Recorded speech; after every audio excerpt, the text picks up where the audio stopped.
आज वाले लेक्चर में हमने using Bohr's theory velocity, radius, potential energy, kinetic energy and total energy of electron in an atom evaluate करना है। ठीक है, सो बोहर थ्योरी का अगर कॉन्सेप्ट यूज़ करते हैं तो मैंने क्या करा, let us consider an electron which is revolving around a circular orbit with velocity v e, और ये जो आउटर मोस्ट ऑर्बिट है, let this orbit is considered as v N.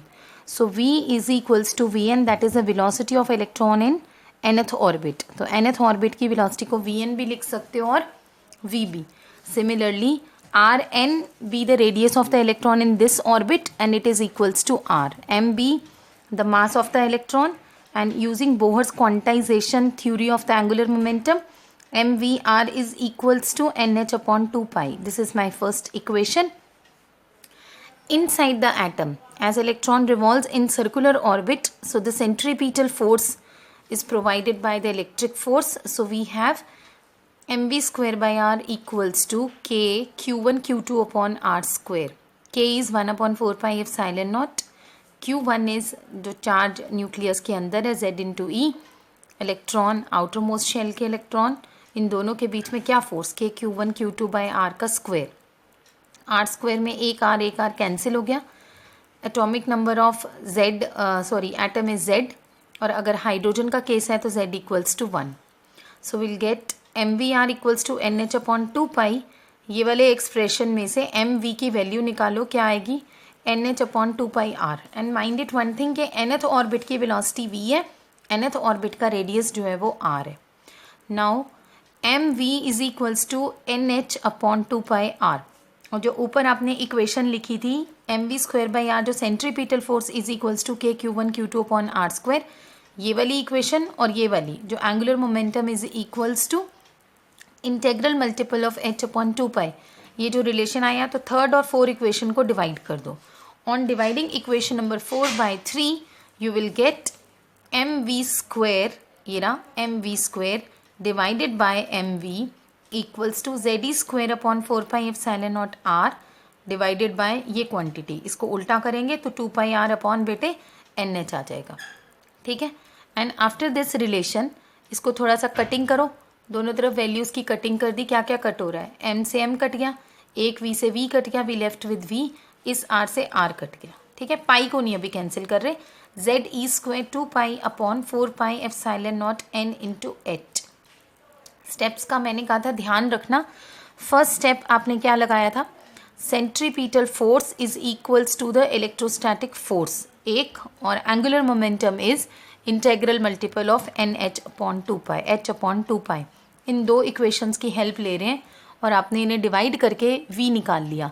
v can be written as v n, that is the velocity of nth orbit में जो electron है, which is equals to z upon n, where z is the atomic number of the atom. z by n को बेटे ये z और ये n बाहर निकाल दो, क्या बचेगा, E square 2 pi 4 pi epsilon naught into H. और अगर हाइड्रोजन एटम का केस है तो हम उसमें z की वैल्यू क्या पुट करेंगे, 1. अगर हमने z को 1 रखा और प्लैंक्स कांस्टेंट की वैल्यू 6.6 इंटू 10 की पावर माइनस 34, इलेक्ट्रॉन पे चार्ज है 1.6 इंटू 10 की पावर माइनस 19, पुट कर दो, where c is the velocity of light whose value is 3 into 10 raise to the power 8. Right, ये वैल्यूज़ अगर हम इसमें सब्सिट्यूट करते हैं बेटे तो आपके पास क्या एक रिलेशन आएगा. उस रिलेशन में आपने कांस्टेंट सब्सिट्यूट करना है alpha, where alpha is equals to 2 pi e square 4 pi epsilon naught h into c. Right, इस एक्सप्रेशन को आपने क्या बोला, अल्फ़ा.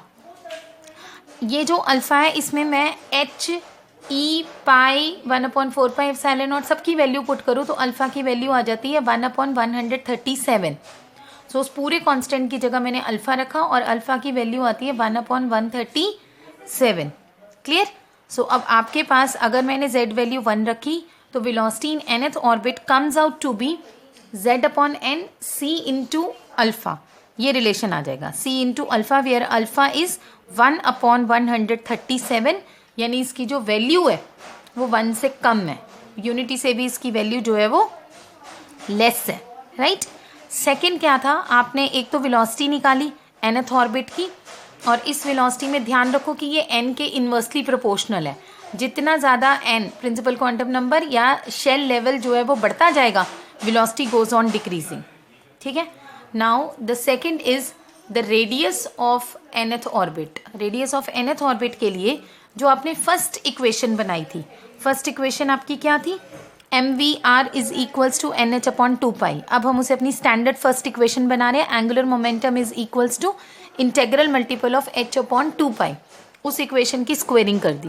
फर्स्ट इक्वेशन की स्क्वेयर को सेकेंड इक्वेशन से डिवाइड, और सेकेंड इक्वेशन आपकी क्या थी, सेकेंड इक्वेशन आपने mv square by r is equals to mv square by r is equals to k q1 q2 upon r का square.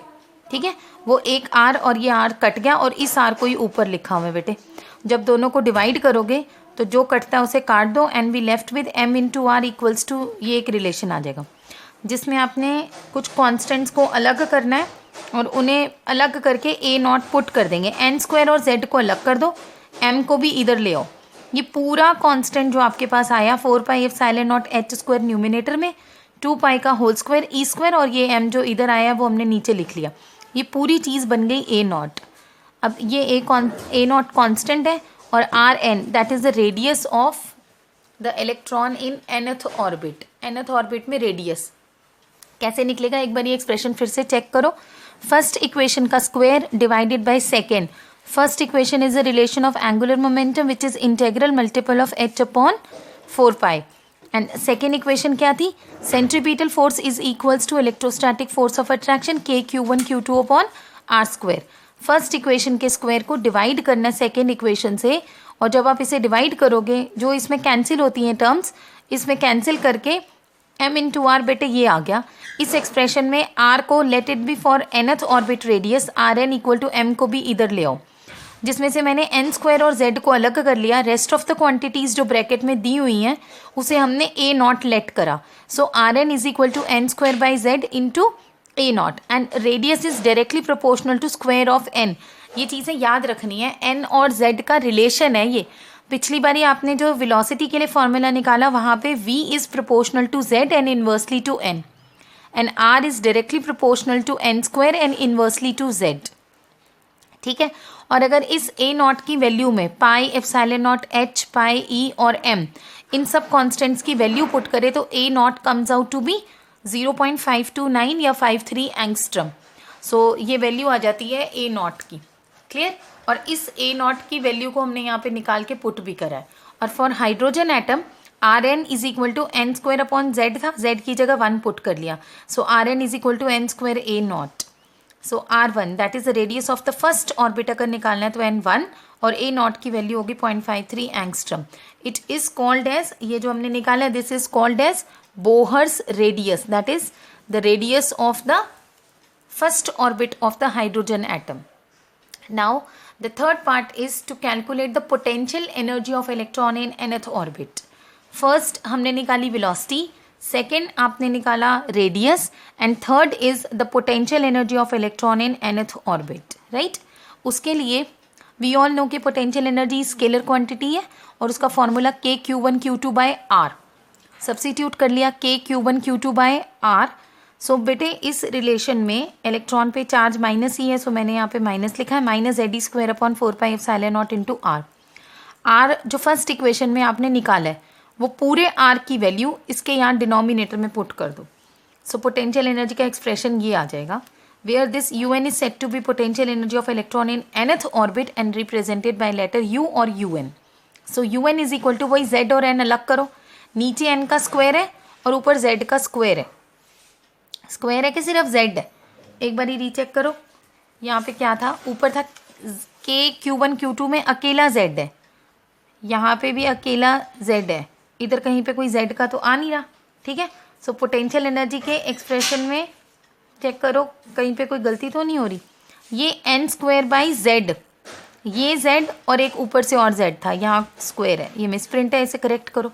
So will get u is equal to minus Z square और इसके denominator में n square. Rest of the whole quantity जो भी है उसे एक bracket में इकट्ठा कर दो. ठीक है.